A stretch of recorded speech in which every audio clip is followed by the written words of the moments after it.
Dera Erauta Kipoto, Ayana Kishasa, je pense que vous êtes la première personne. Yakuloko Bengananaye, Pona Bozalaka ensemble, ainsi de suite. Qu'est-ce qui lui est arrivé? Poto mona ba vidéo, nenge tozo mona ezoleka, ils ont circulé, il y a nenge bazoki siye bapota. Bon, Maman Coco Madera, congolaise, battante. Donc ça fait presque presque 2 semaines. 2 semaines ou 3 semaines comme ça. On s'écrivait, mais on a mon TV, occupation et puis occupation on appelle Zanango. Donc mais on s'écrivait, donc Azaki bien on perdre oncle Naé et puis on appelle Azaki prouvé. Donc tout manaki, tout se présenter aux condoléances et puis voilà. Mais j'étais même étonné, c'était Yomutu. Ou to komelanga keno ni ne komeli Maman Coco donc Naé bagité vu que peut santé Azaki bien té. Bon, on a ma précision. Donc, j'ai cherché peut-être à la rejoindre, donc sans fixer. Et après, vers R Mogo, un de mes petits, Jimmy Limbondo, a tindé une photo, une vidéo. Bon, N'hésitez pas à liker la vidéo si elle vous plaît. Et si vous êtes nouveau sur la chaîne, n'oubliez pas de vous abonner et d'activer la notification pour nous. Merci bien, très chers amis fidèles internautes. Vous nous suivez de partout dans le monde sur www.trace RDC News, votre chaîne d'actualité. Aujourd'hui, votre humble serviteur est né à Biri, toujours dans Moussala Kande Tosalaka, tout le la rabino d'actualité, tout le la Marambo Etali, notre grande sœur Coco Madera. Et Tokolobele la Marambo Italie, Valdi Tambo, notre confrère. Et cette pandémie est côté vraiment na kati ya ba journaliste, le fait de Koboa Kanaba maladie et tout, et puis tu remets un peu qu'est-ce qui se passe dans ces niveaux, et puis Tokolobele la Marambo Italie pe Amboka avec notre compatriote Kula Bols qui aime bien son pays, ou appelle Imgara Minga Sepelara vraiment Stangwaza Koleka pona Kolobele la Mbokanae, la République démocratique du Congo. Là, je dirais un très grand merci à Papa Patou, Mokonzi à KLM, Nakatia Belgique. Merci à Paola Schengen qui lui à Londres, moi sous Zambazu tant qu'elle là pendant une année. Merci beaucoup à Willy Mouché Nico Damboka. Merci à celui qu'on appelle Eloge Mouyaya, l'original et le véritable des Clan de force majeure cas grave depuis les États-Unis d'Amérique, Gabi Lopoke. Malcolm X Lingwala Ekoyate, Cornelia Dossi Givenchy Abatembe, joyeux anniversaire à toi. Julia Paola, donc depuis Londres, Nabo Sanité, maman Mimi Moujeka, maman na Chris Kalanda, et Boza Telme Bele, papa nanga Paolo Veri de Souza, motema maman Moseka, Paolo Veri de Souza, motema maman Moseka, Nakati, ya Allemagne. Voilà, Kula Bols, bonjour, bonne santé. Ouais. Bonjour René Biri, santé un peu ça va pour la convalescence. Okay. Donc, si on a une invitation pour la convalescence, mais sinon ça va. Voilà. Merci beaucoup Kula, Baota Nabiso partout dans le monde.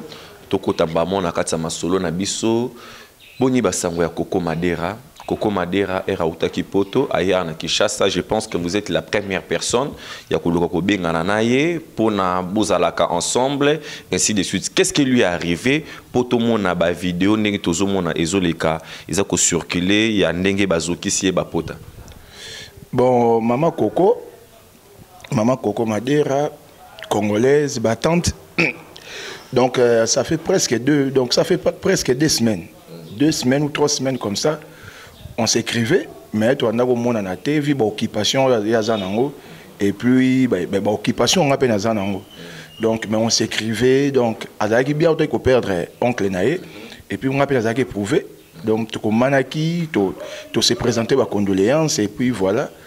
Mais j'étais même étonné, c'était Yomutu. Ou to komelanga keno ni ne komeli Maman Coco donc Naé bagité vu que peut santé Azaki bien té. Bon, on a ma précision. Donc, j'ai cherché peut-être à la rejoindre, donc sans fixer. Et après, vers R Mogo, un de mes petits, Jimmy Limbondo, a tindé une photo, une vidéo. Bon, on a qui pas qui a monté. On a une vidéo, une pota, une photo, une pota. Donc, on a vraiment côté là parce que on a un peu sensible. Et après, on a dit, bon, on a un peu côté là. Taliboué. Dans mon photo à mère, na cliqué na vidéo donc na moni ba potaminé donc na comprendre té et là on est comédien mais na ko na communiquer moko balbi il paraît ce que vandaki liboso lupangu azo mu pépé et puis un véhicule et tout côté à vandaki de causer ba pota wana banini na meki ko benga tisiko na meki ko benga azo yambate na komelaki même na WhatsApp na komelaki ba na WhatsApp un message mais na moni akota ki banda soki 11h à lobby ti lelo non ta koti donc mais quand même ko benga azo yambate bon c'est tout à fait normal na ba état na mutazana ngo de répondre peut-être na téléphone et puis na ngana benga Jomik na ngana benga de Jomik pour que na yeba qu'est-ce qui s'est passé au juge c'était parce que Jomik inde mobile non Jomik mobile n'était Jomik c'est un de frères à Tambola collaborateur par rapport à projet à fondation et puis voilà na ngana benga Jomik ndeyo pe muto benga pour le mission et puis na ngana résister moi muke mais na respect na yo et puis na bato batala biso je me suis dit bon je dois répondre à l'invitation yazoka nanga kota parler pour yebino parler kota parler comme ça tu peux t'envoyer na parler mais précision vraiment il est le comme li mama Coco bon a habité mais il y a de ceux qui disent que non ils allaient likambu ya mobile ya batou il y a de ceux qui disent que non ils allaient likambu ba rankine au Coco Madera zalaki nango il paraît-il que non c'était pas encore le bon moment pour Coco Madera ya konyata encore na sol congolaise. Donc d'abord ce magama mobali tende na ebeli maman Coco ndenga se respectaka et puis na poa na ye na limite un problème à mobali nani maintenant so za mamba ba ranking que non au ndengo lobi que non ce n'était pas les moments selon les autres que non anyata ça l'appelle ba compte à rendre anyata sol congolais d'abord aucun congolais ou aucune congolaise n'a les droits de opé qui ça congolais musu sa foulé ba sol parce que congolais ne sont bénéficier na droit moko congolais ne tout il doit jouir de ses droits donc ezambo ya tata ya mutu te ezambo ya maman ez héritage mo ya famille te ez héritage moko ya ba congomani nyos donc ce que ça pour na ba compte à rendre mais ceux qui bongo mboko ko bonga te ceux qui bongo mboko ko bonga te parce que nous avons biso tout ça basala biso ba faux. Na repère cet exemple c'était vers les années 2016. Ouais, année 2016 comme ça vers l'année 2016 dans la émission Moro Buena Fleur Makinisi une de nos concerts dans la émission Moro naye par rapport à ba série ba journaliste banda ko kota ba ranking minga ba musicien. À l'époque c'était vraiment Karine s'attaquer plus na Wera et puis ba makamo ça analyse parce que pour recadrer ba msusu musicien moko munene ya mboka na commentaire ma finganga injure dans finga sexe mère danga mais l'éducation nanga na répondait sagement na ebisa que non mama o fingi Nathalie âge na ona ye aza grande sœur na yo pe logo wana fingi za voix o biso nyonso to bimelaka oza grand frère donc na ko répondre ma bete yo na nzambe na donc na ko ko sa ngo ranking te mais après tu as un musicien donc abenganga petit c'est vraiment très poli donc mon ami yoki ma ben yoki soni benga maman na s'excuser na benga mère à s'excuser c'est tout bon pourquoi mutu a salio ma ben a blessé na parole pourquoi pas blesser na parole te okomati na osimbe na physique donc pour l'accent plus danger donc soi-disant que ça que non ba ranking parce que un nengo attaquer boso akufi ya finga côté pour okufa. Est-ce qu'un jour, il y a fini avec un estomac, il y a une hypertension, rien. Parce que elle est allée bon. Vu que l'âge n'a pas occupation parce qu'elle a ses enfants, elle a toute une famille, elle a une famille. Parce que elle est allée bon. Il y a une fondation qui s'occupe de l'orphelin. Bateau, nous avons des personnes qui sont un peu démunies, il y a un poids. Parce que y a des gens qui ont minute, ndenge msusu acte basali pour ma colo, nem etambola pour le walari. Ceux qui sentent ça bientôt au bimaté, au moins tu n'as pas parlé pour année. Pour corps ni ngani moi dimi mais ma colo zo tambola. Mais est-ce que vous est-ce que vous pénaliser mon tout ma colo? Parce que y a des gens qui ont pénaliser pour na se faire plaisir. Soit disant que ça ranking. Après aime ce bagano, j'aime mon pays, j'aime les Congo. Alors linga Congo comment nous ça rendre Congo congolais mabe pour na ranking mo za nango éphémère zanga nango tina. Donc pour nous ça besoin net nga abiri. Au salinga faux, nga la logique mo qu'on a vie. Il n'y a pas de contact. Donc, moi, au moins, je suis contacté Batou. Même, bande comme ça, les journalistes, il y a des milliers de bangote. Même, les master, il y a des quartiers, La préférence, il n'y a rien à faire, on n'a rien à parler. Pour la maman Coco, mais il y a des enquêtes, au Salema, il paraît-il que, entre guillemets, il y a le nom d'un artiste musicien congolais au appui à laquelle Coco Madera a utilisé sa bouche pour des injures. Le nom de cet artiste, c'est Kofi Olomide. Il paraît-il, selon des Touzouka Kanaba rumeur, que Coco Madera a attaqué Kofi Olomide. Donc, le nom de Kofi Olomide est un peu cité dans des rumeurs. Selon information, bon, moi je ne peux pas faire les préjugés. Donc, peut-être dans Moutou, dans le Bakézaïe, dans le Bakémoutou parce que je n'ai pas de preuves suffisantes. Donc, on a le bélo à bon côté. Vu que nous avons la précision, il y a les camarades pendant juillet moko. Donc, Madame Coco na téléphone et puis Jomik. Pour ceux qui ont eu problème. Apparemment, si Kofinga ya Coco Madera n'enga finga qui Kofi Olomide qui kosala ke bat découvrir qui est Coco Madera pour avant mutaibara Coco Madera té. Té baye bakaye. Mutuni na mukili baye bakaye té. C'est par rapport que n'enga Kofi Olomide malela qui man émission que vraiment yozo finga vraiment bien ça maman nanga. Et donc c'était ça ndeki ko tombola encore combo Coco Madera et que bat ba mona que oh fille moko boye a télémé la Kofi Olomide face vraiment boye na caméra o ba te belé babanga Kofi Olomide. N'a habité ce qui insanité comment au tombeau la batou. C'était une erreur. Oh, mère ça n'a habité sur la émission. Mère a présenté même besquise naie auprès de maman ya Kofi, même auprès de l'artiste Kofi Olomide. Et là quand on parle lelo, ce que ça bongo. Ça date de quelle année? Et ça il a même sur le moteur Rambo ça la résoudre. Il ne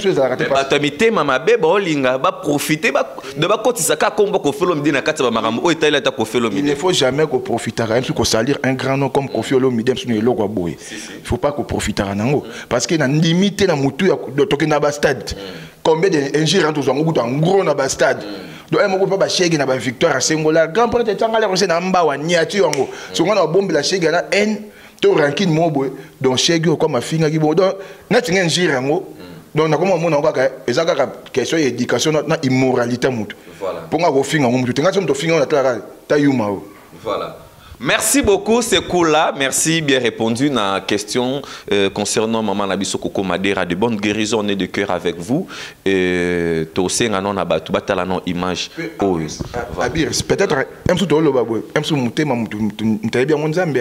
Peut-être s'il y a une personne qui est la plus touchée, et parce que moi, j'ai eu à côtoyer Maman Coco, donc dès que tu as Nzambe. Et puis, nandege na vivaka mère ango. Donc, comment tu as vivre yo yebi. Si, ma grande sœur na yo vraiment. Ma Coco pour passer même dans des missions de journaliste, ngam na ça la sélection. Yo ndé chargé à communication. Ngam voilà, ngam na ma chargé à communication na to ba attaché à presse. Donc ngam na bisa kete ma Coco même to émission te ko tourner question boité. Voilà même que j'ai évité même dans des missions botu na makambu ya kulu to kofité. D'abord na tete botu na ma verra boté ma DG les cas donc banda ko boye ba tourner ma ko faire le ministère DG les cas pour na idée ni pour ko la musa encore ba makambu to ndengeni. Bon, moni. La façon de protéger. Bon, d'abord pour la protéger. Et puis, deuxième chose, ils ont vraiment blessé Moutou. Donc, on a raté, on a retourné la question, on a façon de répondre. Et tout le monde est sous pota. Et là, donc, je me demande ma question belé donc ma question est belé parce que donc point d'interrogation parce que au moins mère ndenga zabongo na ko vivre naï et puis un sur vidéo na salaka na te où été parce que azam maman moko bien alors bien yo yebi ah maman et un journaliste moko tinga na présenter mère azala même dessus que a émission na mère azala dessus donc azana esprit moko azala transparente donc même si vous allez émission na ye atala raté que non kula mutena na mutu depuis et pas ba ja cache ça la raté que non o te kula yo mutu repes donc ayaka maboye bana mai pour donc ebi mère seulement donc bana mai ndenge za boye ndenge sa boye soke koti boye na boye yango mais même Herbie n'a pas qui petite sœur nanga Nancy Kasongo. Donc on a senti Nancy quoi une place avec maman. Au moins tu es dérangé. Tu es lukanga. Donc au vivant moi mon kena mère. Normalement. Au moins donc muto bongo ata babi muto na ma besan. Ba ko même ko ça la muto bongo te. Voilà. Bosco bateau bateau mususu ko tu ba mela bateau ba l'air ba poto ba mema bangulu ba dama so bateau fa tu ba mbeli ba dae. Voilà. Merci beaucoup Kula Bols. Tozo évolue mon mouké. Avis de recherche ya ndeko na biso. Bon, s'il vous plaît, avant tout comme un avis de recherche ya ndeko na biso ou ngana lobelela, mais au moins je pense vidéo pen ndeko na biso Valdi Tambwe ndenge circulé na ba réseaux sociaux. Notre frère a été victime to éviter ce qu'ils allaient épidémie, soit ezali haine, il y a que mutu aboua qu'elle est liée, on ne sait pas, on n'arrive pas à comprendre. Je ne sais pas ce que vous avez déjà tant au Solana au confrère Valdi. Donc moi dans ma vie et Valdi non tout vendu non boy. On se connaît pas. On se connaît pas, mais je connais son nom.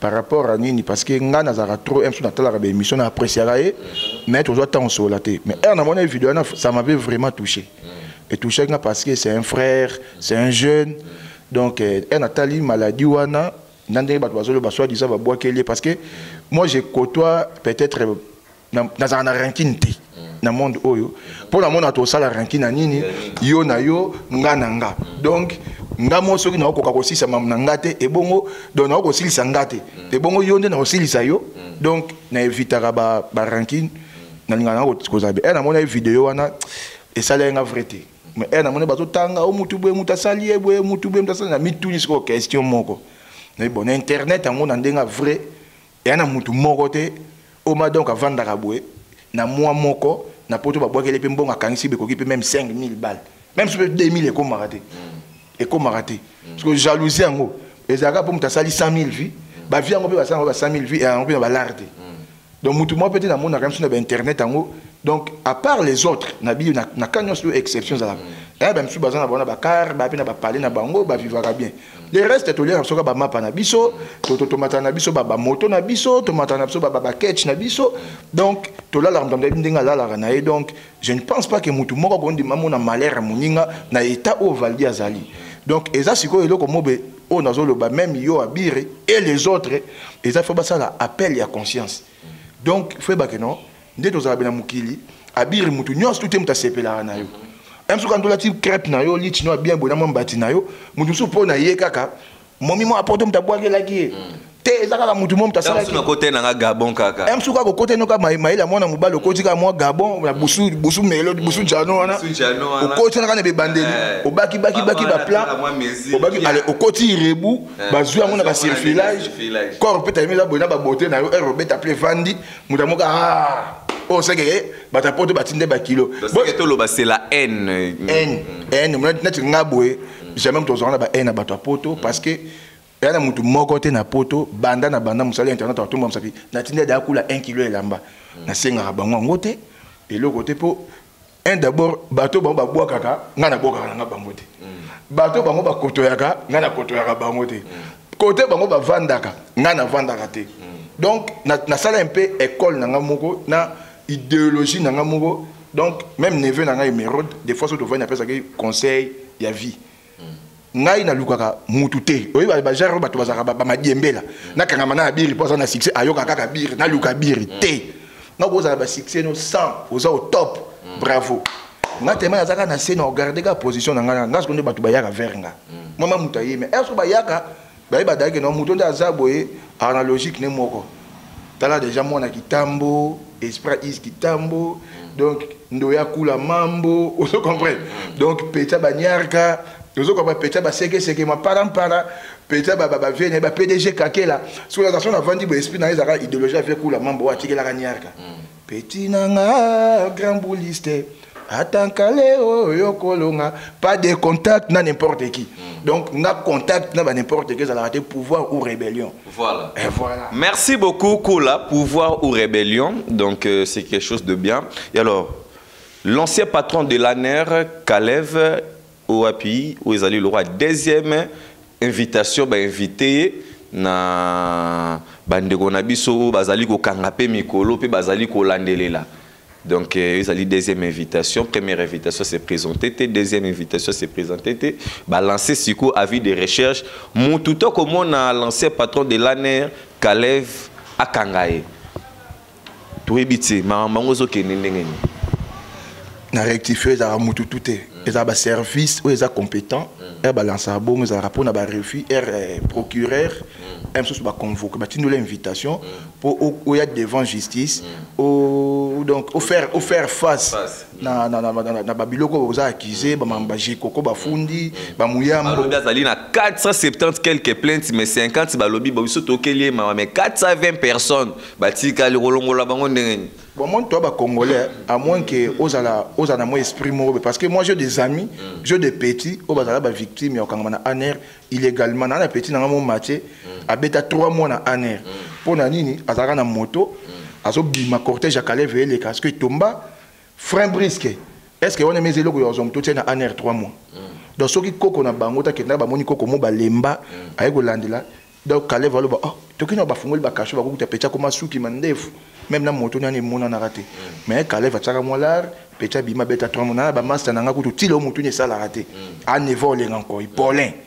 Olenga. Nevo les encore, il propre. C'est que beta mezala qui kagra. Beta bona ba chevron. Ba no beta bona ba chevron. Master n'a pas beta plus ba la cacho mon kuna. Ba goto ezaka mulili so bima ko kufa misu. Master n'a sou géri. Nevo les encore. Vous comprenez? Ba kota kuna. Na vie na mo comme Pierre Bisiki. A kota kuna beta 4 ans na Aner. Raison ni oh abanda ko finga outrage à ce que au chef de l'état banini babilo mo donc docteur ba régime monté les gars bando ça plaisir. Donc na 18 ans Calais a beta ki pemenya Kabila c'est que na batupe na poto beta 18 ans ka konya ta Congo te pozo banga Calais. Mais yo yebi monté barma tungulu ba kufandeni. Tous on a histoire barma tungulu ba kufandeni. Ba Karine non qui ba katele 20 ans major Karine. Ba katele 20 ans.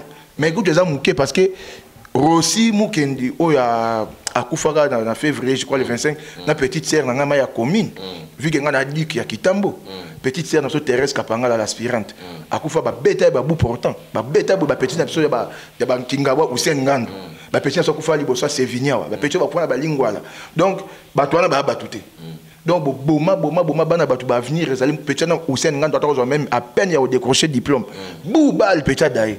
Pour nakaka nini mutu moko population belé plus de 60 millions d'habitants balingi na bango susu yote kende oboyiko kende ozwi mbongo onduki mbongo ya konduka bomengo boluka ki bozwi siko ezaka keno peuple za ko se retrouver te tala Congolais kembi ya ko sa jeter Congolais kembi londe to betali solo ba kalef ba pala danser ba campagne ba place commerciale ba immeuble ba 4 niveaux ascenseur bana ba vivra bien.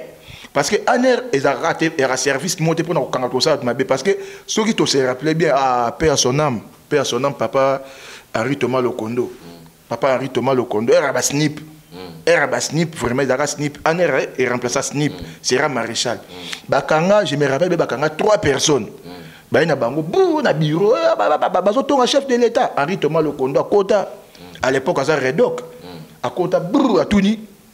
Bokangeli bangonine, o ba finga chef de l'état, ya zanan. O papa o aza fonctionnaire, e bongoye, o commissionnaire, mususu o chômeur abi. Ah! Ata bino moko. Bato misa tu misala ba saka, o kasi ba ko renverser pouvoir. Bo bimisa bo ba kende. Pour chef de l'état ça la ka critiquer. Parce que c'est toi les grands de la nation, c'est toi les pères.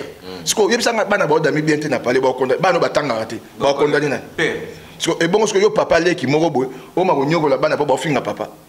Te pona ba finga, te ba critiquer papa. Mobutu, je me rappelle, Mobutu a 32 ans. Mais Bima n'a pas de humiliation, je me rappelle tout ça, âge mon assez, mais tu Bima a boulevard, Mobutu, Mousoutou, plat, Mobutu. Donc, Mobutu, iya ole ngana mela Congo bolo ba biloko ba nebe ba mukuse shaba vieux mukuse shaba banze ba ndebe nini de mukuse ole de watu wanze ba bela Mobutu iya ole si amenga yo si amenga eza banze ba ndebe ya maréchal ba groupe kake ba groupe tout ba ndebe la Mobutu ba vina biso botomba ya Kitambo mais Mobutu abima ba nzembo ba ndebe ya ba lokumu. Et comment Mobutu, Soukissa, et comment Mobutu, Moussoutou plat. Vous comprenez? Président Kabila, tu vois le bâtiment que Kabila sali car ma ben à 18 ans naé. Ah ben à parti naé. Oh ya sali, il y a bien. Mais si quoi ma ben de l'équipe malam. Kalev Moutong, Ndenga Zabongo, Kalev Moutong, Azamutu o Namboka oyo, il faut samba. Comme on état de droit, il fait bandana bato likolo. Bato likolo faut pas auditer bango. Faut auditer ça là. Au moins muka audit wana bien. Audit tango ba banga robengisa Kabila pourquoi pour Kabila ndazalaki chef na bango à pouvoir. Yende en tête. Bazo banga robengisa. Et yaka malembe. De malembe ndenge ni. Au moins net toke malembe dossier ya makambo gratuité de l'enseignement. R vient à biso Djemba Kaumbe Michel. R azo samba lo bani. J'agissais au nom de l'hiérarchie. L'hiérarchie c'est Willy Bakonga. Moi hiérarchie hiérarchie yaka 66 millions on a to milliards et bimaki mais yo hiérarchie to brossa la tout er preuve ko ndenge vie caméra la baki pièce contre pièce oza ba preuve te ba bingo sko yaka yo be ba auditeur oza flou kota boloko toke sous malembe er ba kozwali susu kombo na enani bazui ba moutonga ba Kalev moutonga ba ko bengisa eti bon voilà ba dossier no ezaki boye. Comment Moutou a souffrir d'un problème à rein. Le col honorable j'ai Koko Moulumba, mais à Bondima, ko Kangaye, ko Salaboué, Timouta, comment on y va au Sanza Makila, Bouena Boué. Et ça qui n'a pas. Il y a pas le Bamoutabana qui est dans la salle, Moutou tel. Ok. Mouyambo, Bossala, Boué, Moutabana qui est dans la Moutou tel. Eh ben, on va la salango. De ces pays, il y a John Numbi, mort, meurtre, il y a Floribert Chebea. Na chauffeur na ena garde et ba robenga zo John Numbi donc ce n'était pas moi c'était un tel alors bandi on a bino ba to assez ba bandi on a même ba dossier massa nga Boteti mon ami de l'école donc Dano Boteti massa nga ma nchika massa nga chika kena na 29 ans mon ami ma na 29 ans moi e ba ça ba biloko na tout et comme so ma munini papa yaka ba to ba tangi ba kombo na awa yo siko za ndenge nini. Oh non, je ne connais pas les situations parce que vous savez comment ça s'est passé. Papa Yakana Noir. Vous savez quoi? Yo Vandana Noir. Allez, Batali, Kalev, Azu Penae, Keno Rosala Kuna. Oyo Boé, Azu et John Numbia Zambila, Audien Dolo. Kalev face à Gana, Audien Dolo, to prison Makala, ça dépend. Pour Kabila, tu as dans CPI. Vous comprenez? Bon, tu as santé dans CPI. À Sali Mabe Awa, il faut bêta boloko Awa. Kabila pas tout le monde qui occupé na papa. Voilà ce que soka beti boloko Awa, silisi boloko après que sur CPI les sous. CPI au kendete. Kabila va vendre Awa, allez mbongo wapi. Que era okota makala ndetsa son bon selon vous sera koti abimi makala après sous boutique sous na CPI. A kendete pour to ka l'état mi. Soka bimi atika liskonde libre. Ah, tu es libre, tu es libre, tu as 50 ans. Si tu es en prison, tu es à vie. Donc, vie, tu passes en prison, tu es pour condamner, condamnation à mort, tu es et comme tu es en prison, tu es donc, ils arrivent bien au côté de ça. Petit n'ango ba viola qui ma belle artiste ma belle viola qui banin. Au bête ma tour pour le pas viola pas oh. Si na rambondeni oh ça. Oh t'as comme gouverneur à Kitoko. De vanda non wana. Oui oh. Parce que au moins na mboka oyo abiri biso to botami to tangi awa au moins congolais ta jeune congolais encouragé au moins ba abiri pas foutre la palais na e matika ça ata na entreprise morte mais au moins ba pecho amike ba père na bango ba bimba député ba ko tia bango na assemblée kuna ba ile pe na chike ata ba msudu ba tanga na ba école nga na tanga na collège alingwa ba petit na biso na ene scientifique était ba classe 10 donc to ba biso to bandi ba lingwa na sona ba nona combien er to longwe serait ba préfet bouti ba petit ba yeko kota na sima e ba yeko kota na ba lingwa ba sima biso ba tanguna ba petit na so ya ba sima elle est quoi père na ba comme ça politique ba copa famille 9e Molière à sala azui a témoin en Elisa junior a tende konaye donc ba comme ça mboka au copa famille ba ko sa biso ba élu du peuple était élu de sa famille jouer avec la conscience du peuple congolais vous comprenez ba élu du peuple était bon jouer na pour le peuple congolais mabe vous comprenez ba jouer na peuple congolais na ndenge ya faux ba petit musu ba vanda ba seno mona 19 ans na sena expérience ni nezango c'est ne za rapona ba sage yo mo butu mona azano na to ba to bengeni ni ano prématuré vous comprenez prématuré politique t'es prématuré na conscience alors na conscience na posa ba chéri ba nini yango zo mona ba na zo mamba ba partout awoza to momia bi 12 000 mobe kota na mwana sali na mona li passe ça compter ba prime maman na ngai ba pecho na kana bango jipa danser zali bani na kepe boîte bien ba so mama zo ba boîte so ba chéri biso ba lara ba passi otala be ba lifanto fo ba dame otala bo futa parler otala bo famille pe emerode bo ya be oncle jeans vous comprenez ce que otala ba biloko na tout bango so ba dame na ba lara mufu antina allez bino so bofana mboka ngo allez abiri yoyu ngo mama mboko dans le blanc sous terre pour analyse mama mboko na sala ngo trop na sala non ngabe rien ne change donc mama lambu na batela na nga donc ngongo na ngai donc voilà donc parce que mboko ma trop. Voilà. Merci beaucoup. Nous chutons déjà avec ces dernières informations le mouvement politique de Matata Ponyo Mapon, l'ancien Premier ministre de la République démocratique du Congo, OAPI, à rejoindre Naye Mpanzi Kuna. Veut dire que trop etikali makasi na côté à PPRD. Oui, quand on PPRD parti. On est un club d'amis. PPRD parti.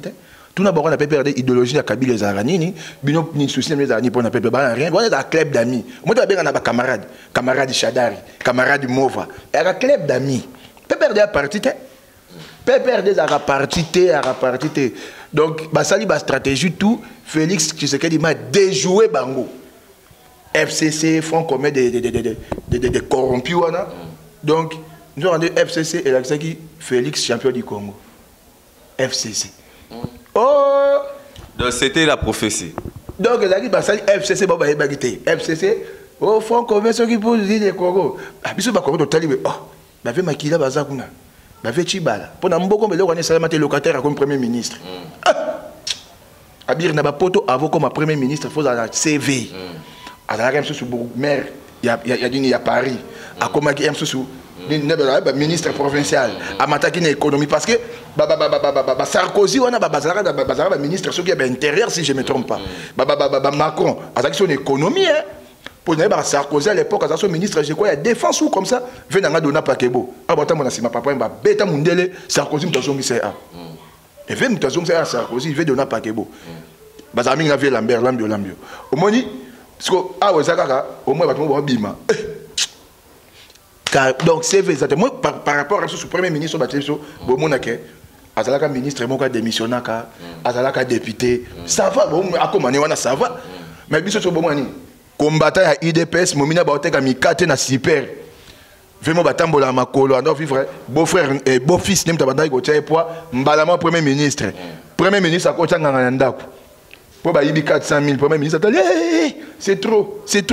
Ngangayaka, taba du biloko, bakangi moi moko Bertin. Peut-être 400 000, peut-être qui m'a parlé, benda. Na bamboko to mona. Na bamboko ma to mona, mutauti ne l'autre côté. Ah, politique ngindisi bato. Et moi, député, je suis bato pour na peuple. A comme na parlement qui bololé tout. Ba français to minene banda ko tanda ba émission na biso akin, na ba émission internet. Vous savez, c'est les symboliques boy. Et comme il kuna kasi bimisa mela on peut peuple se retrouver. On na ko taba Tchoko, député Tchoko, Vicler et Bimi, ba député ba comme na bango dans le lot a fingi o. Lobby ayembeli o.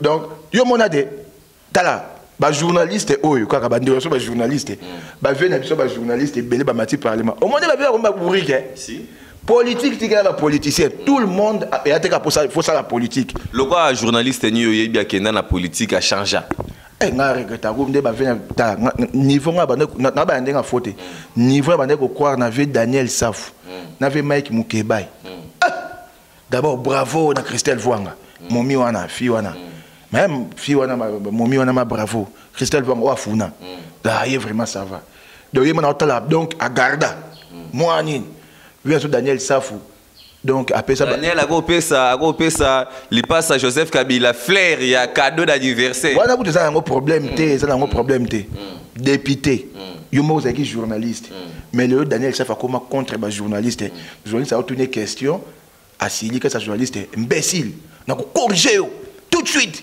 Mais on corrige. Non, c'est honorable permet de corriger. Donc, yo musala oyo sala. Au lieu de ceux qui journalistes aient vers yo, à l'époque je crois coordonnateur de Congo Lipanda. Confrère nanga Yannick Stopira. Daniel ça fait banda ko lega na chaîne na Congo Lipanda. Ce qu'on se rappelait bien avec Daniel. A postulé ngana pesa donc toba cauchemar nanga en France. À Luka numéro Daniel ça faut soutenir parce que avant de croire na ye ngam na zone bengi fait Daniel na bise mutu tel azana posa na pesi numéro ba benga Daniel ça faut ya zwanga na yebité mais vie les lois comment contre ko finga ba journaliste tu es de quel organe t'as là niveau ya arrogance bongo et puis na niveau ya manque à considération ya musalo yo sala Donc il se croit que non, Aza intelligent. Mais il faut qu'on dise leki. Eh bon ça musalango, banini, faut qu'on y ait bango même dans des mots il y a gentillesse pour ça bango bien. Moi faire comment il y a niveau mobile tellement d'accord comment on aura baby que non. Bazana militaire ne bomba bango, faire même capable ya ko ba men na ko sopelo soyi. Faire qu'on dit même que non na plateau ba so, na ko corriger yo. Donc mettre tout de suite député honorable. Honorable. Ça, honorable. Ouais, parce que honorabilité. Voilà. Voilà, merci beaucoup, Kula. Nous courons derrière le temps. Voilà, Mama Matata Pogno déjà répondre déjà presque tout dans les côtés na Mamba Daniel ça. Te Matata Pogno pour clore na makamunaye. Viana aeboliambongo. Ayebi comment ko liambongo. Et bah ça là le mot il y a bancarisation. Il y a bancarisation comme on fout dans la banque. C'est une bonne idée, mais il y a Kabila les pères déjà, déjà, banque. Je me rappelle, Koshibaro a beaucoup d'angaïf, Azalaka, paix à son âme, Marie-Josée Lokosu, Azalaka, sage-femme, na maternité qui tambo. Déjà, bando fouta ma banque, bando fouta ma banque, banin. Ma tata pour nous RAL, on m'a comptable wana. Balar moi les calicolo, soit ça bon macroéconomique. Dans balicro na balicro basangan bakomi économie macro. Niveau vient frapper balar. Parce que y a oui dossier tout neuf. Il y a Bukangalonzo, il y a réhabilitation, il y a palais du peuple, mbongo ya francophonie, mbongo ya ba transco, ba dossier est belé. Ba on va pas ça mukete za ba 100 000 13 millions. 284 millions. On se va payer ça bire dans 284 millions. Au piquet crise au coup faut que mbongo kundio. Donc ba millions et za solo to ya lukuta. Pour dans mon que non ba millions dans mon 47 milliards de milliards point 0. On dit ana nyangwe. Les cas na nyangwe au mon ama makada mwana ya nyangwe et bukani kaka juste côté à partir à ni bienvenue liota. Liota nzoli. Donc ça ya bukana. Notre son, bienvenue Liota, Ntingi, Roger Ntingi, parti Nezana, moi, trois partis politiques Nezana. Mais Ntingi est président de l'Assemblée provinciale. Mais il y a des gens au Boukana, quand il y a des gens au Boukana, il y a des gens qui ont des gens qui toke lisusu na awa musikate na kitambo vers hôpital eza ko bwa eza na bakisenso na batiki mona kisenso route de la paix batiki nzela donc bataki batiki en bongo mais bayaki ba inaugurer ba politicien ba kosi daka babeta ma population kosa leka musikate kaka na jebawa côté bango bata ba larme vandaka et ana poto mo courant et boukane ko avobima mosquée et ça li 2 semaines mais au fait et ça là moi caniveau moko wana OK na boadi quartier moko existaka et ça na commune ya monga fula vous comprenez boadi commune na bato bavandaka ezaka na nzela te ti lelo so bomatema ba Cherokee akala mais faut mona nzela ngo sa so matika bokema Jacques Kabokboya bon bakota verkis wana un quartier moko na benga verkis ba so koti ko kota na ba quartier ko ba vioquer le kuna na bakimbante ko kota banini au moins so kinwa au moni kinwa bamba wela kaka biso bana kini mona kina wela kate biso to yebiki ça bien na wela na mutu te. Vous comprenez? Il y a des quartiers au moins que non, bazana ba passe. Il y a ba mai na ba courant, ba millions na ba damaka. Et ko bongisa banzela. Voilà. Et ko bongisa. Ba situation tellement minute il a parlé courant tande to toka. Courant zate. Courant zate un comme ni ba biso câble mom te bebia. Mais bino bo dame bazara ngo déjà snell soko ko kate. D'ailleurs ba farti ba futi ça ba no la ki ça ah. Ba ko mara sous 56 880. Ba 20 francs na o le kaka likolo et kendaka wapi. Vous comprenez? Parce qu'on a 20 fois sur vos calculs là, il y a 4000 abonnés. Et ça, d'un chiffre, peut déjà là bien. Au cas où c'est il y a IGF, Inspection Générale de la Finance. Parce qu'on bat maman à ça, mais ça. Ça a posé. Voilà, merci beaucoup Kula Bolse, nous sommes déjà à la fin, merci beaucoup à tous nos très chers abonnés au Bazuton Kotalabiso et alors vos réactions toujours dans les commentaires, n'oubliez pas de vous abonner et puis d'aimer et puis de partager aussi nos vidéos. Je veux dire que ça l'Arabiso encore elengi, puis c'est encore force, il y a que tout travail, tout le kilabino encore bas news. Merci beaucoup Kula Bolse, n'était sous un quelques personnes à saluer rapidement. Saluer Bazalaka.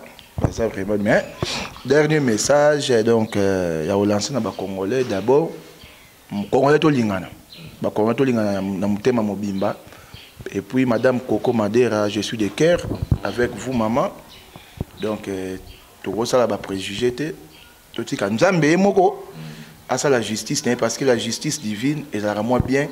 Et les même justice à Mokili. Donc, il y a Sali Bongo. On se pose à se faire plaisir pour nuire vie à Moutou. Et puis, notre confrère Valdi Tamboué. Donc, bon rétablissement. Donc, et puis, bon rétablissement. Et puis, comment, confrère et concert journaliste. Donc, conseil n'a pas sabino que non. Bobima ba polémique à pamba ko profiter soit disant la base Tony. Au contraire, ça peut musala bien et ko foot parce que ceux qui tali ba venir papa na biso ba lukezo loansi. Ba venir ba sala ba boulot ba icône. Oui, lukezo loansi. Hein? Oui bien. Ba va les la RTNC va sala émission. Ah, moi nina. Moi papa solo la casité toqué dans l'émission de Zoké. Papa Lukezo loansi papa ba adi. Lukezo ba nana Lukezo. Lukezo loansi ba Florent Lukezo.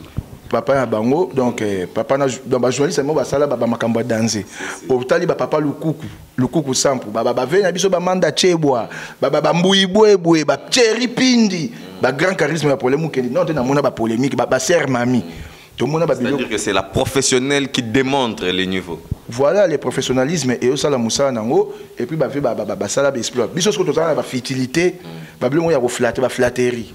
Donc, un monde de flatterie, na bimango banda 81.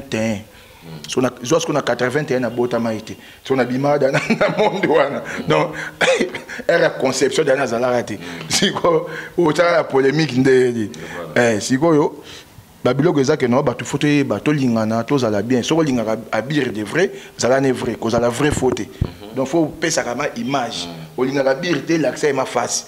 Olingaka ye zala ne. Pour permettre Moutou à éviter à distance. Et puis donc à tous les Congolais donc qui vivent à l'étranger donc je veux leur juste demander donc vraiment de cultiver l'amour, de cultiver l'amour de s'aimer entre nous et puis d'aimer les pays, donc les diasporas, les Congolais de diaspora, donc de mettre par terre, comme on dit, pour laisser nos artistes et musiciens de prester là-bas. Voilà. Peut-être ça ferait aussi bien pour la culture congolaise. Donc c'est un peu ça. Bambo Teza na PDG Kakela, na master nanga l'artiste Cheta Spoon. Donc il y a Kashibou Bambo Tebele et puis na master nanga Hyper Alomi na Londres. Et puis na HPR de l'Ebaïfale, et puis Bambo Tebele na Jocelyne Ikwa, Bambo Papi les châteaux na Bundes, et puis bon séjour na petite sœur na propre Marie-Madeleine Manzekou, donc à Zanakine, donc bon séjour, petite sœur, et puis Moutassou kana Roboaka. Merci beaucoup, artiste Mabele, toujours là présent. Merci beaucoup, Nabatutu, Bozala Kiwana, Paola Schengen, Kilo Londres, moi, Sozamba Zuitan, Kokela pendant une année. Merci beaucoup, analyseur Zapan Zamba Vitesse. On se retrouve à la prochaine numéro.